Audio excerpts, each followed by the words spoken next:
जय बोले आचार्य श्री विशुद्ध सागर जी महाराज की। जय बोले मुनिश्री 108 से अरिजीत सागर जी महाराज की। 84 लाख मंत्रों का जो सरताज है, जिस पर हित का जिन शासन का आधार है। 84 लाख मंत्रों का जो सरताज है, जिस पर हित का जिन शासन का आधार है। हर एक जैन को जिससे सच्चा प्यार है, हर एक जैन को जिससे सच्चा प्यार है। नमोकार है, नमोकार है, नमोकार है, नमोकार है। 84 लाख मंत्रों का जो सरताज है, जिस पर हित का जिन शासन का आधार है। इसके पश्चात मैं गुरुवर से विनम्र निवेदन करना चाहूँगा। हम सभी भक्तगण गुरुवर से विनम्र निवेदन करना चाहेंगे, कृपया अपने मंगल प्रवचन देकर हमें कृतार्थ करें, हमें धन्य करें। नमोस्तु गुरुदेव, नमोस्तु गुरुदेव, नमोस्तु। ओम नमः सिद्धेभ्यः।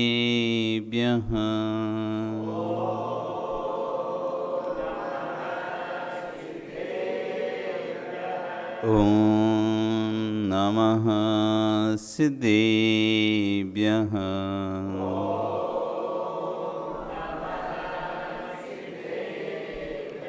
ओम नमः सिद्धेभ्यः।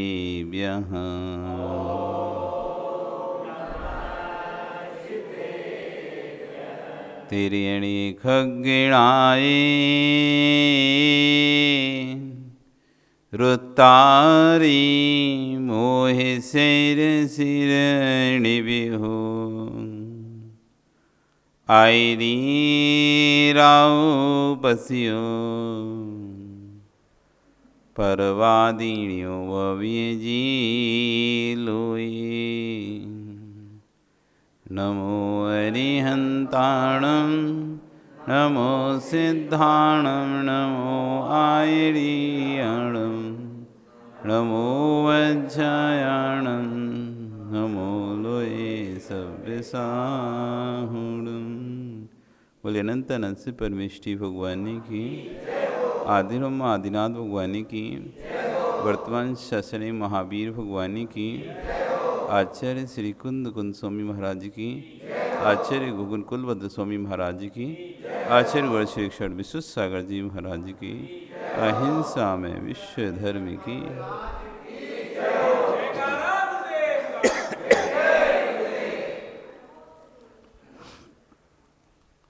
बंधु, वर्तमान शासन न्यायिक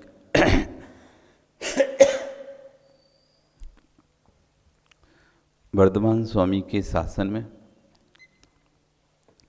तीर्थंकर प्रभु की चरण निश्रा में बैठकर हम सभी जिन देशना का श्रवण कर रहे हैं। आचार्य भगवान कुलभद्र स्वामी महाराज ग्रंथराज सार समुच्चय जी में द्रव्य की शुद्ध सत्ता के साथ अशुद्ध सत्ता का व्याख्यान कर रहे हैं, क्योंकि जब तक अशुद्धता का बोध नहीं होगा तब तक शुद्ध हो नहीं पाएगी व्यवस्था।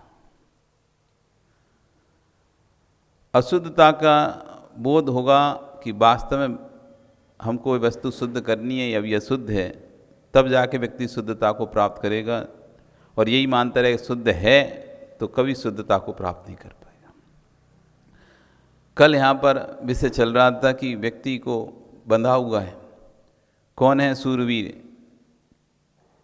शक्तिशाली को सूरवीर कहें, दूसरे को जो हरा दे उसको सूरवीर कहें, या फिर जो अपने स्नेह रूपी पास को तोड़ देता है वो सूरवीर होता है।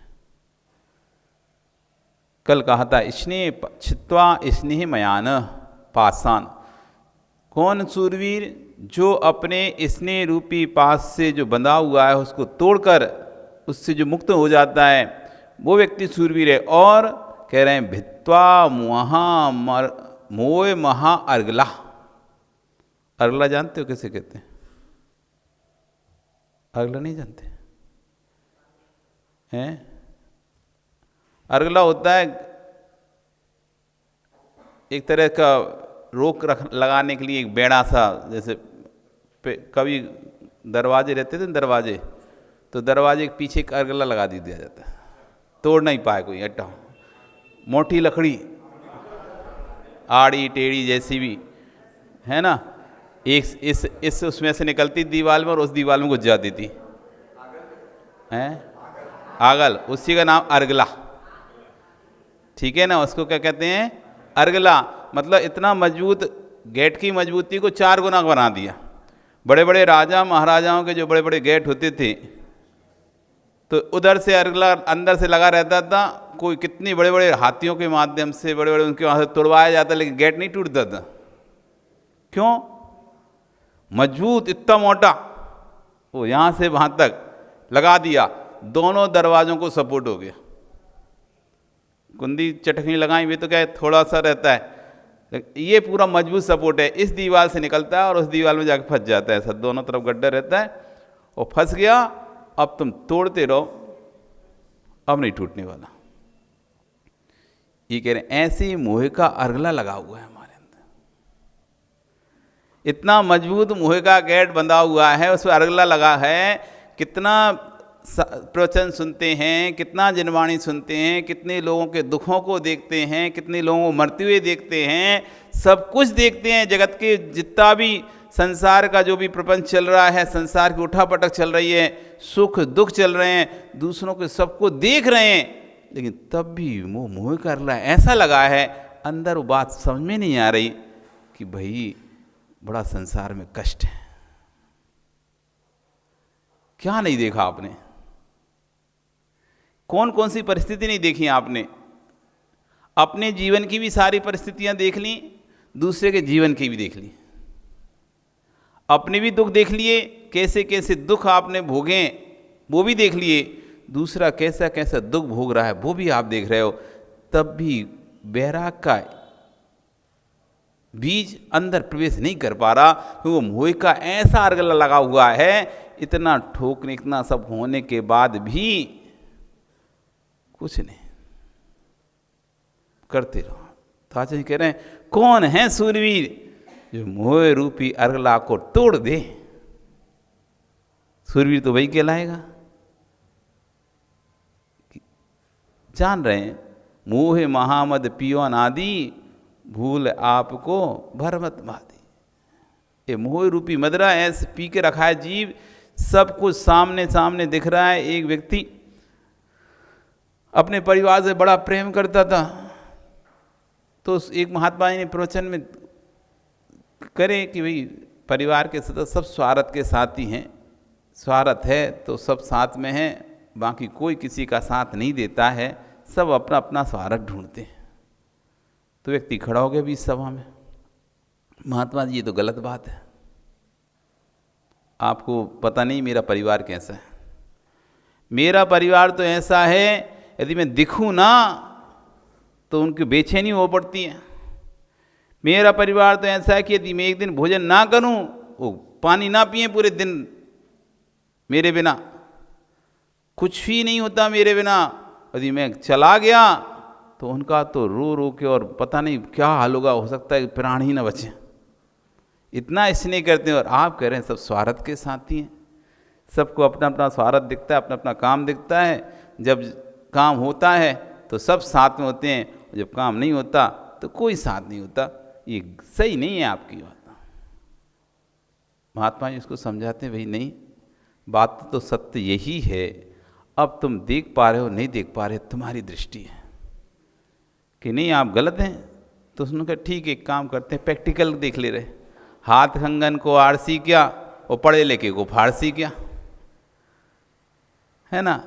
और पढ़ा लिखा है तो फारसी पढ़ने क्या, पढ़ी लिखा जब पढ़ा लिखा है बोल रहा है मैं पढ़ा लिखा हूँ, तो अभी देख ले रहे हैं दूध का दूध और पानी पानी हो जाएगा। ठीक है, क्या करना पड़ेगा? तुम कुछ नहीं करना, जो करना है मैं करूँगा। तुम तो बस एक काम करना, घर जाना और पानी पीना जैसे नॉर्मल जाते हो घर में पानी मांगना और पानी जैसे पियो तो ऐसा लग जैसे पानी अंदर लग गया तुम्हारे यहाँ पे अटक गया और उससे तुम्हारे प्राण चले गए, और ऐसे लेट जाना तुम बिल्कुल जैसे बिल्कुल सांस चल ही नहीं रही तुम्हारी अच्छी, तो कितना भी कोई करे कुछ तुम उठना ही नहीं। फिर तुम देखना तो अरे वो सब मर जाएंगे फिर उसमें परेशान है। अरे तुम देखो तो 1 घंटे तो रुको, बस 1 घंटे की तो बात है, 1 घंटे में ही सब कुछ हो जाएगा। ठीक है, उसने कहा हो जाएगा, देखते हैं। अब आपको भी पता चल जाएगा महात्मा जी कि आप जो कहते हो कि सब स्वार्थ, आपको भी समझ में आ जाएगा देखो मेरा घर वो नहीं है जैसा आप मानते हो।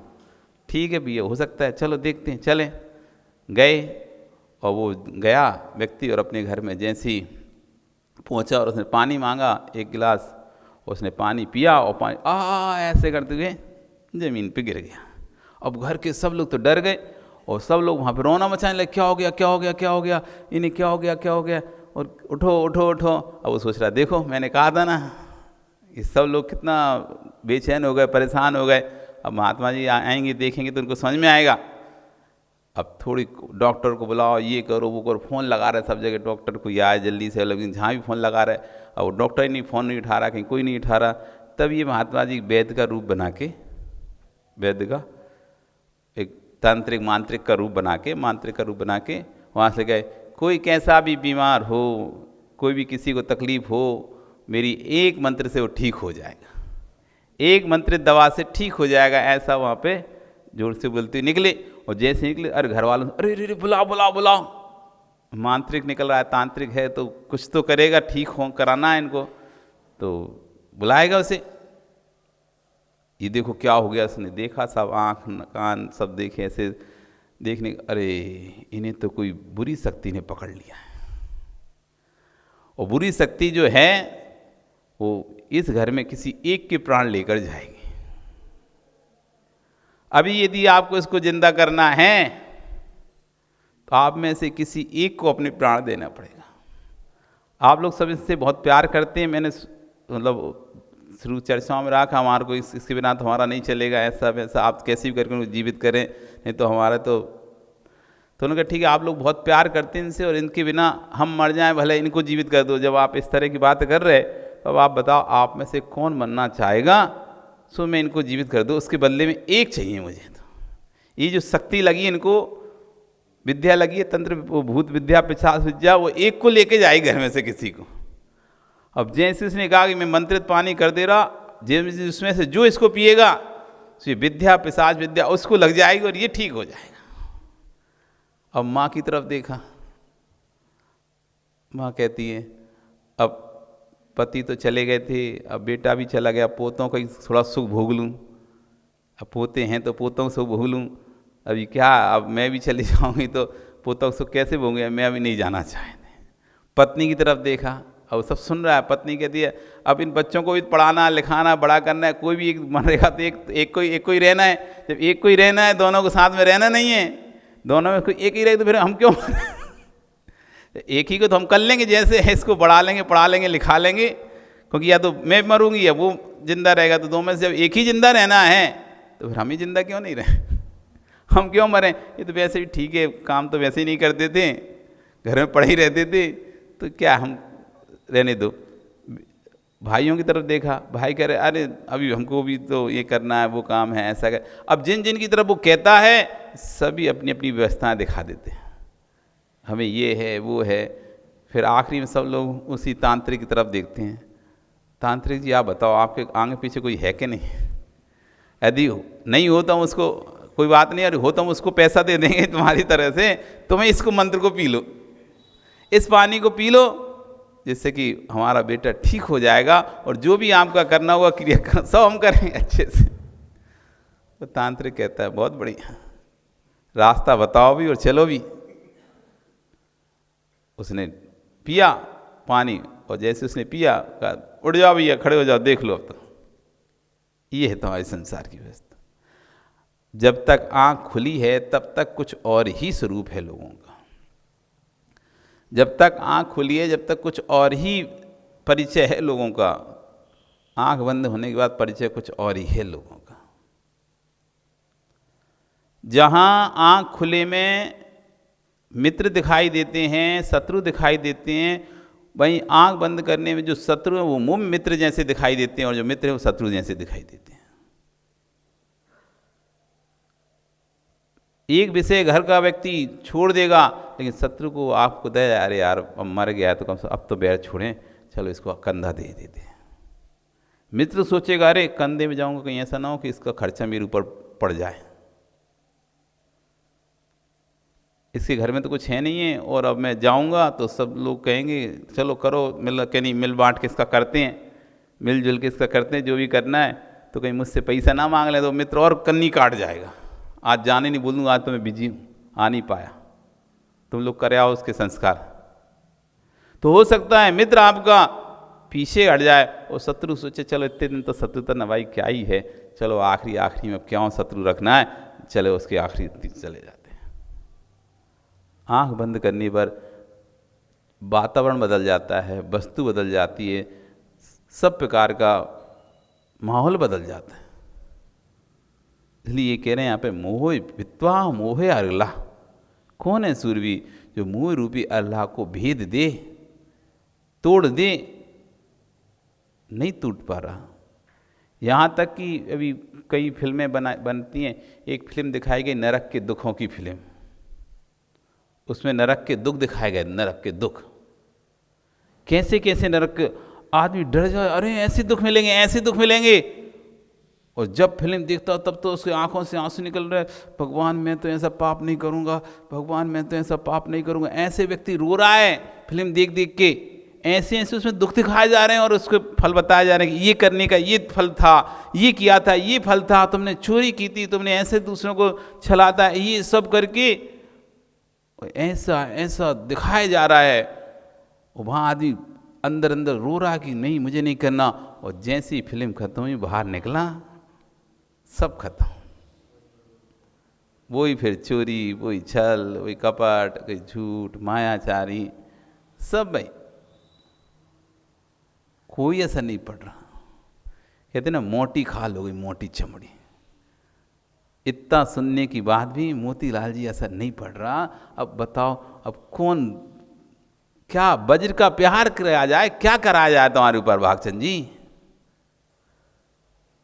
कब कब आपके अंदर थोड़ा सा भी नहीं भाई इतना बात सत्य है, और अब कल्याण का मार्ग भी है, और हमारा सारा कार्य भी पूर्ण हो चुका है जय कुमार। अब रहा दुनिया की तो सारे काम तो कोई भी पूरा कर नहीं सकता।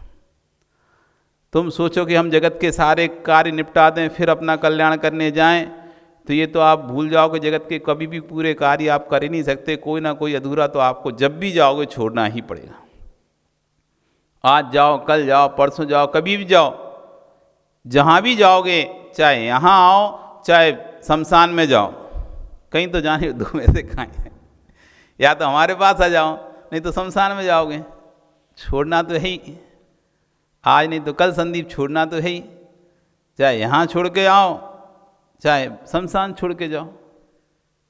शमशान वाले भी तो जाना पड़ता है ना उसको भी, तो कुछ ना कुछ अधूरा उस समय उसका तब भी छूट जाता है, और यहाँ आएगा तब भी कुछ ना कुछ अधूरा छूट जाएगा। तो जाना तो तुम्हें पड़ेगा विवेक, चाहे कहीं जाओ, दो में से एक जगह तुम्हें कहीं ना कहीं तो जाना है। सोच लो तुम्हें जाना कहाँ है, पिछी का मंडल के साथ जाना है या मोतीलाल जी लकड़ी कंडे के साथ जाना है। घर में रहोगे तो लकड़ी कंडे के साथ जाओगे, और हमारे साथ रहोगे तो पिछी का मंडल के साथ जाओगे। क्या चाहिए तुम्हें? लकड़ी कंडा संजय, क्या चाहिए? पिछी का मंडल। बस भाव तो आपके साथ आने हमारे पास, क्या करें? वो देवी पीछे पकड़ लेती है,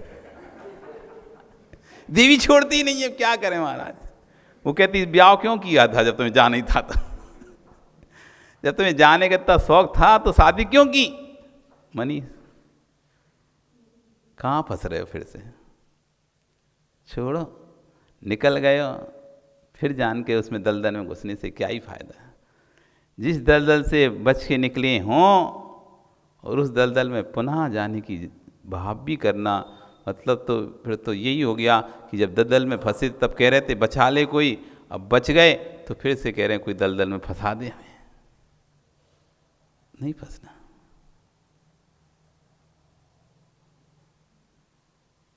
जगत की लीला है, मोह अरगला। मोह अरगला समझने नहीं देती, बड़ा मुश्किल से समझने देती थी।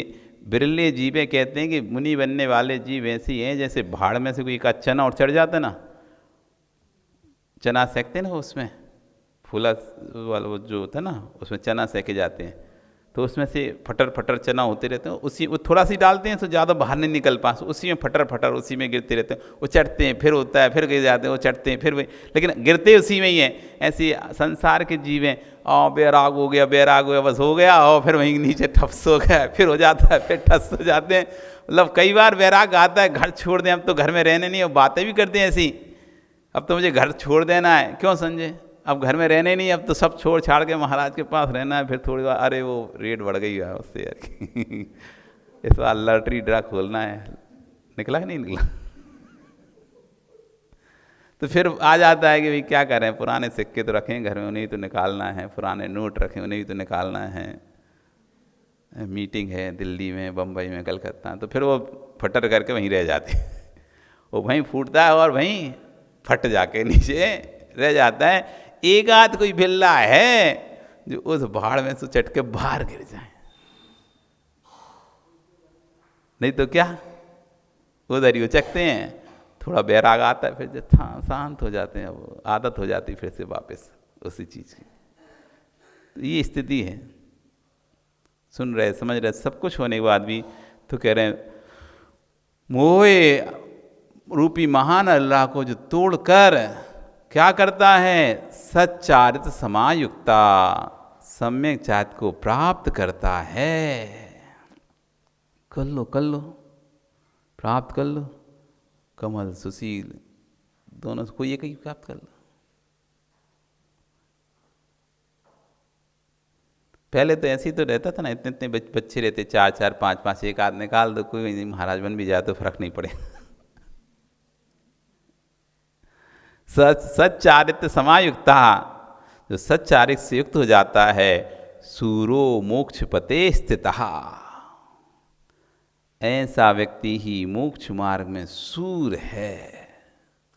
बनना है सूरवीर, बनना है क्या, नहीं बनना, किसको बनना है सूरवीर, कोई को नहीं बनना। एक आध तो कोई सूरवीर निकलो यहाँ से डिब्रूगढ़ से। अरे क्या हुआ, एक बार मतलब पद्म पुराण में एक कथानक चला, तो सीता के स्वयंवर की रचना हुई, सीता के स्वयंवर की रचना हुई। बता दिया किसी महाराज ने कि भैया इसको तो ऐसे वैसे नहीं देना, ये वज्रावर्त जो धनुष है उस पर जो कोई प्रत्यंचा डोरी चढ़ाए वही इसका पति होगा, वही इसका पति होगा। तो ठीक है, जनक का ये तो अच्छी बात है। और जनक ने एक स्वयंवर की रचना करी, स्वयंवर की रचना में वो वज्रावर्त धनुष रख दिया गया, कौन इसकी डोरी चढ़ाता है वही सीता का पति होगा। अब भैया देश विदेश से सब जगह से राजा महाराजा सूरवीर सुबट, कोई इतने कोटि भट्ट सुबट, कोई ऐसा कोटि मतलब कोई 3 खंड का अधिपति, कोई ऐसा, सब आ गए वहाँ पर। बड़े बड़े महान महान योद्धा, हजारों हजारों लोगों को परास्त करने वाले ऐसे वीर योद्धा सब वहाँ पर बैठे हुए हैं, और सब ऐसे हुंकार भर रहे हैं। टीवी में देखते ना, ऐसे देखा ना, याद करो सीन आएगा, हुंकार भर रहे हैं सब, मूँछों पे ताव दे रहे हैं। अब तो मूछे नहीं बची, का ताव दोगे मूछे गिरे, पुरुष की पहचान है मूछ, जानवर की पहचान पूछ और पुरुष की पहचान मूछ। जानवर की पहचान पूछ, उसकी पूछ, और मनुष्य की पहचान उसकी मूछ। तो मूछों पे बड़े ताव दे के देख रहे हैं, ऐसे बड़े बड़े मूछों वाले, ऐसे हुंकार भरते हुए सब लोग सूरवीर वहाँ पर बैठे हैं। राजा जनक बड़े खुश हैं कि बड़े बड़े योद्धा हैं, देश विदेश से योद्धा हैं, अनेक देशों के योद्धा हैं, मतलब आज स्वयंवर सब सफल होगा। और एक एक करके सबको पहुँच रहे हैं, और लेकिन धनुष की प्रचंडता थोड़ा धनुष को ही नहीं हिला पा रहे हैं, धनुष को ही नहीं उठा पा रहे हैं, उस पर डोरी क्या चढ़ाएंगे। और सब एकदम ऐसी मेहनत करें और सब कुछ करें, लेकिन आखिरी में सब परास्त हो के बैठने लगे। अब कोई भी नहीं बचा वहाँ पे, सब ने लगभग पूरा प्रयास कर लिया। तो जनक ऐसे सिर लगा के बैठे, ऐसे बैठे हैं। मुझे नहीं पता था, मुझे नहीं पता था ये भारत की भूमि वीरों से सुन्न हो गई है। एक भी वीर ऐसा नहीं है जो धनुष की डोरी, धनुष पर प्रचंडता चढ़ा सके। लगता है भारत की भूमि वीरों से सुन्न हो गई है। और मुझे ऐसा पता होता तो मैं कभी भी स्वयंवर रखता ही नहीं। अब मेरी बेटी को जीवन भर कुमारा रहना पड़ेगा। क्यों, वो तो शर्त है। अब एक बार शर्त रख दी, अब जब तक ये शर्त पूरी नहीं हुई, जब तक उसकी शादी नहीं हो सकती। अब जीवन भर कुमारा रहना पड़ेगा। मुझे नहीं पता था ये भारत की भूमि वीरों से सुन्न हो गई है। जब इस तरह की भाषा उन्होंने बोली तो हाँ, राम लक्ष्मण दोनों ही बैठे हुए थे। तो लक्ष्मण को गुस्सा आ गया। अब लक्ष्मण गुस्सा में उठे और महाराज, ये आपके वचन उचित नहीं है। आज भी भूमि वीरों से युक्त है। आप ऐसे कैसे बोल सकते हो कि भारत की भूमि वीरों से शून्य है। तभी उनके गुरु उनको बिठाते, शांत लक्ष्मण, शांत, जाओ राम। और राम को भेजा जाता है। राम उठते हैं, नमस्कार करते हैं पंचपरमेष्ठी को, और धनुष को उठाकर उस पर डोरी चढ़ाकर 2 टुकड़े करके रख देते हैं। ले, सारी पब्लिक देखती रहेगी। उस राम को तो, उस जनक को तो राम मिल गए। उस जनक को तो उसकी पीड़ा को दूर करने के लिए राम मिल गए। लेकिन यहाँ पे कोई राम नहीं है क्या? डिब्रूगढ़ में कोई राम नहीं है क्या जो कहे महाराज हम तोड़ेंगे मोहर अगला, हम बनेंगे मुनि, हम लेंगे पीछी कमंडल? कोई नहीं बचा राम, कोई नहीं है राम।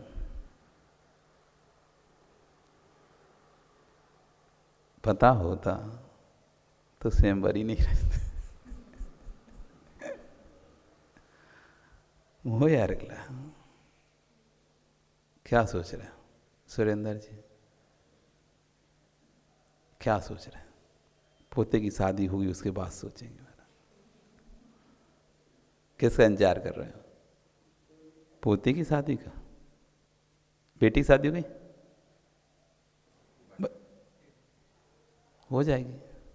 तुम क्या ही करोगे उसमें? जब उसके भाग में होगा, वैवाहिक सुख उसके भाग में होगा, हो जाएगी। जय कुमार जी, तुम्हारा भी एकाध रह गया क्या है? अच्छा, एक काम करो, जैसे एक राजा हुआ, उस राजा ने निर्णय कर लिया था, वो जा रहा था घर छोड़ के, दीक्षा लेना था। तो घर के लोगों ने मना कि ऐसे नहीं जा सकते, अभी तो कोई संतान भी नहीं है, ऐसे राज्य को किसको भरोसे छोड़ के जाओगे ऐसा? उसका ठीक है, जिस दिन मुझे पुत्र उत्पत्ति की जन्म की खबर मिल जाएगी ना,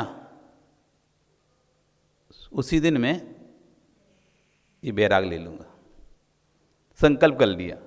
घर में रह रहा है, वो घर में रह रहा है, लेकिन उसने संकल्प किया जिस दिन पुत्र रत्न उत्पत्ति की खबर मुझे मिलेगी, उसी दिन मैं घर का त्याग कर दूँ। आप इसलिए तो रोके ना बेटे की शादी के लिए।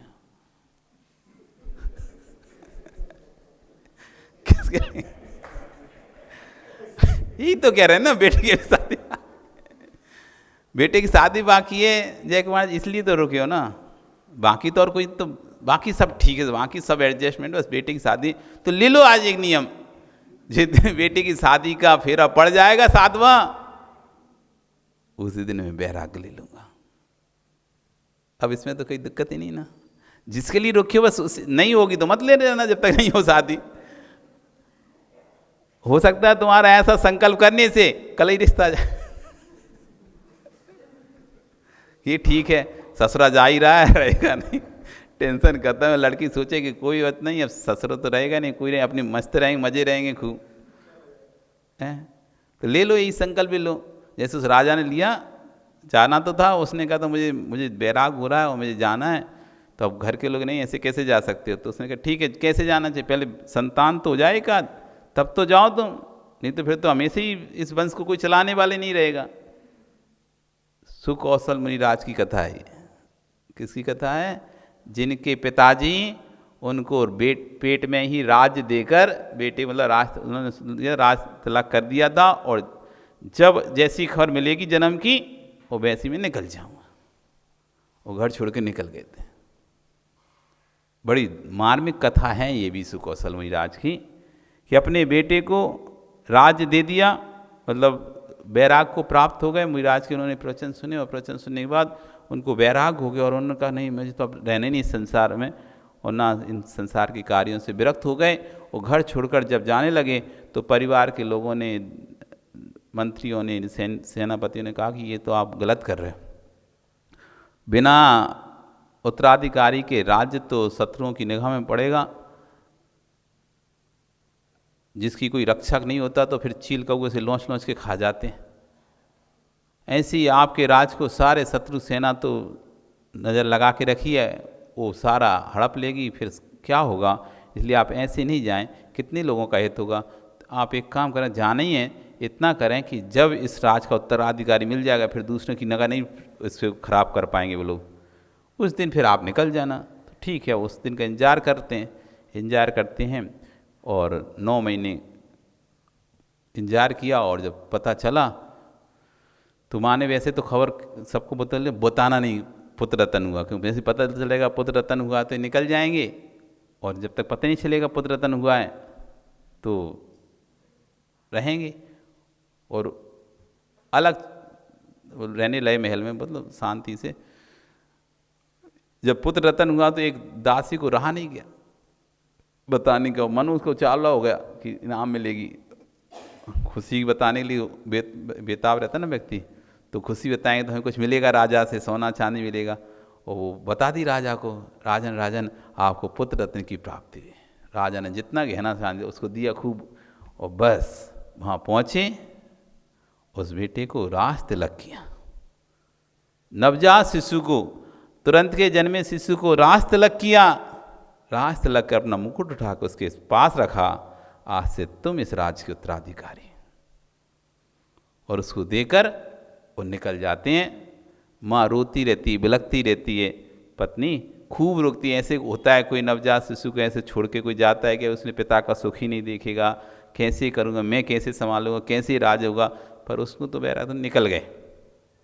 माँ को बहुत चिढ़ हो गई, पत्नी को बड़ी चिढ़ हो गई कि ऐसे कौन सा कैसा बैराग है जिसमें ऐसे छोड़ के चले जाते हैं। और मुनियों से बहुत चिढ़ हो गई उसे। और ऊपर से उसने अपनी उस बेटी कुंडली बनवाई।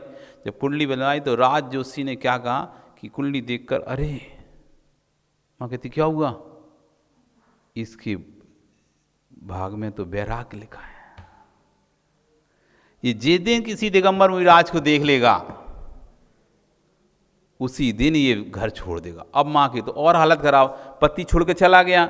अब एक बेटे को सोच रही सारा है, इसको ही अपन अच्छे से रखेंगे, यही मेरा सारा बनेगा, खूब इसकी शादी करूंगा, और ये सब बहुत सपने सोच लिए उसने। और उधर से राज जोशी बोल दिया कि भविष्यवाणी मेरी गलत नहीं, इसके जिस तरह के ग्रह दिखाई बैठे हैं, इसके सारे बैराग के ग्रह बैठे हैं, इसके 8वें घर में केतु बैठा है, ये नियम से बैराग को प्राप्त होगा, नियम से निकलेगा, ये घर छोड़ना ही छोड़ना है इसे। ओह, अब माँ तो और ज़्यादा, उसने नगर में ही प्रवेश करना बैन लगवा दिया साधु का। राजा की माँ वो तो थी राजमाता, अभी तो वही राज संभाल रही थी, तो उसने नगर में ही दिगंबर साधु का प्रवेश राजमहल में हो ही नहीं। राजमहल अलग होता था और राज्य अलग, राज तो बहुत बड़ा होता था, राजमहल का एक अपना परिकर अलग स्वतंत्र परिकर होता है राजमहल का। तो राजमहल के बड़े बड़े दरवाजे रहते हैं, उसमें कोई दिगंबर में राजा का प्रवेश नहीं, बाहर आए बाहर से जाएं कोई दिक्कत नहीं। तो दिगंबर राजा को कोई प्रवेश ही नहीं होगा। और बच्चे के लिए भी, लड़के के लिए पूरा जो भी महल के अंदर ही अंदर पूरा शहर बसा दिया। महल से बाहर जाने का काम ही नहीं है। जब महल से बाहर जाएगा नहीं तो किसी मुनि के दर्शन करेगा नहीं, जंगल वगैरह बाहर घूमेगा नहीं तो कोई देखेगा नहीं। फिर मुनिराज जंगलों में रहते थे तो मिलेंगे नहीं इसे। और नगर के अंदर हम प्रवेश करने नहीं देंगे किसी को, महल के अंदर। तो उधर ही पूरा नगर बसा दिया, महल के अंदर ही। तो कभी उसने बाहर देखे नहीं जाके बाहर क्या होता है। महल में ही सब कुछ, मित्रगण सब कुछ, व्यापार राज सबका वो उधर ही देखता रहा। अब बड़ा हो गया, उसकी शादी भी हो गई, सब कुछ हो गया। एक दिन दाई माँ रो रही है, जिसने उसे कहना पहले महारानियों कहाँ समय है, वो तो अपना राजकार देखें, बच्चों को संभालें। तो दाई माँ लगा देते पालन पोषण करने के लिए।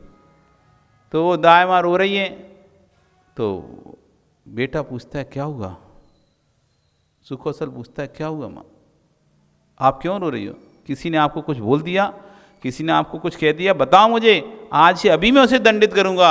यदि मेरी माँ ने भी तुमको कुछ बोला होगा तब भी मैं उनको भी दंडित कर दूंगा, क्योंकि माँ ने सिर्फ जन्म ही दिया है, पाला पोसा तो आपने। माँ सिर्फ जन्म दी है, जन्म देने के बाद पूरा शुरू से लेकर आखिरी तक, बहुत घर होते हैं ना सिर्फ माँ जन्म देती, बाकी छोड़ देती हैं बाई के ऊपर, पालती रहो। आप बोलो, वो रो रही है, कुछ नहीं कुछ नहीं। पर वो बार बार पूछने पर आंखों से आंसू उसके आ रहे हैं, क्या हुआ बताओ।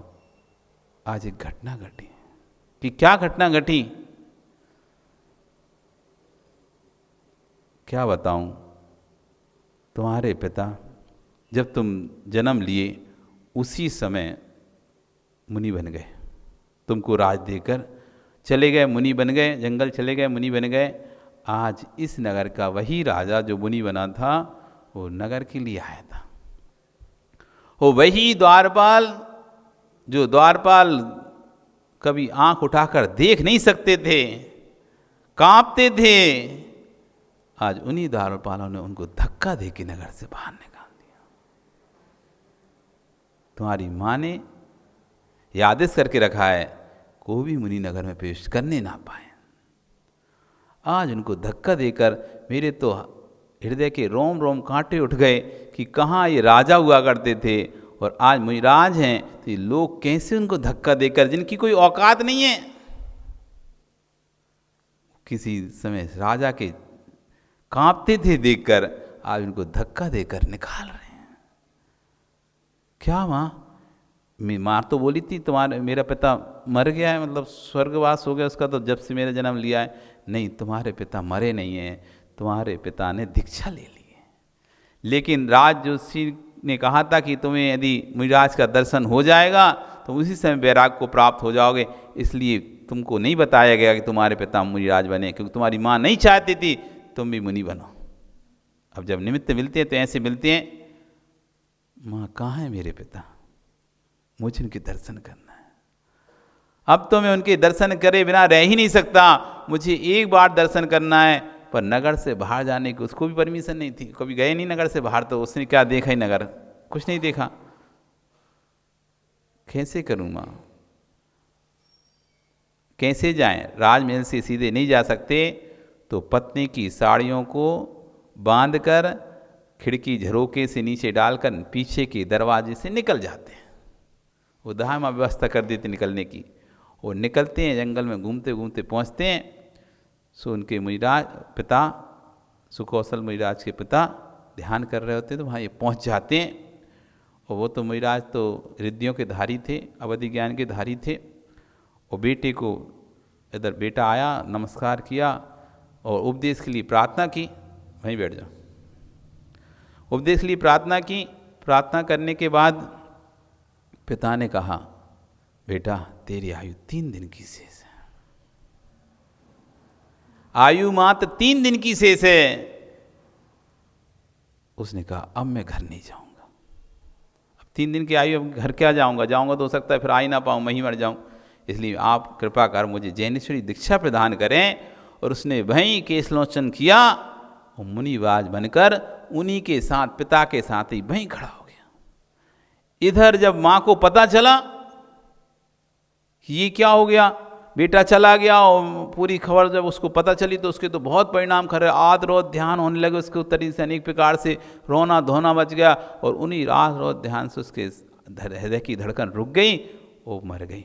वो मरकर उसी जंगल में स्यालनी हो गई। क्या हो गई? स्यालनी हो गई। और भ्रमण करते करते उसी जहाँ मुनिराज दोनों खड़े हुए थे वहाँ पर पहुँच गई। और जैसे उनको देखा, पूर्व का क्रोध स्मरण आ गया, पूर्व का वैर स्मरण आ गया कि ये दोनों ने मुझे संक्लेशता देकर दिया है। और कहते हैं जिस माँ ने अपने कोख में जिस बच्चे को रखा था, उसी कोख पेट में सबसे पहले पंजा मारा उसने, उस बेटे के शरीर पे पेट में चीर दिया उसने। 3 दिन की आयु थी तो मरना तो उसका नियत था। इसी तो कह रहे हैं देखो कहाँ इतना राग था और कहाँ देखो कर्म की विचित्रता देखो, जिसने अपने पेट में रखा था वही उसको उसके पेट का भक्षण कर रही है। वो अगला निकल जाओ। उसने तो अपने कर दिया था बेटे का तिलक, तुम भी कर दो। जिन जिन को जो समस्या है ना, संजय तुम्हें क्या समस्या है? तुम भी ले लो कि देवी जिस दिन घर छोड़ देगी उस दिन मैं भी घर छोड़ दूंगा। तो देवी के चक्कर में रुके ना, तुम किस लिए रुके? अच्छा बेटा बेटी की शादी हो जाएगी उसी दिन मैं बैराग को प्राप्त हो जाऊंगा, ले लो। नहीं, कोई तो नियम ले लो, कर लो तुम। जिस बहाने को तुम कहकर कहते हो कि नहीं अभी नहीं कर सकते महाराज जी, ये अभी काम बाकी है, ये बाकी है, इसके बाद फिर हम सोचेंगे कैसा। तो ठीक है, आज निर्णय ले लो, संकल्प कर लो कि जैसे ही मेरा ये कार्य पूर्ण होगा उसके अगले दिन ही 1 मिनट भी विलंब नहीं करूंगा और मैं घर को छोड़कर बैराग को प्राप्त हो जाऊँ। क्या पता तुम्हारे इस नियम से ही, इस नियम लेने से ही वो तुम्हारा काम ना अटका हो वो बन जाए और तुम्हारा भी काम हो जाए। आपका समय कल फिर आओगे, पर आ रही है तो फिर चर्चा करेंगे। बोली भगवान महावीर स्वामी की।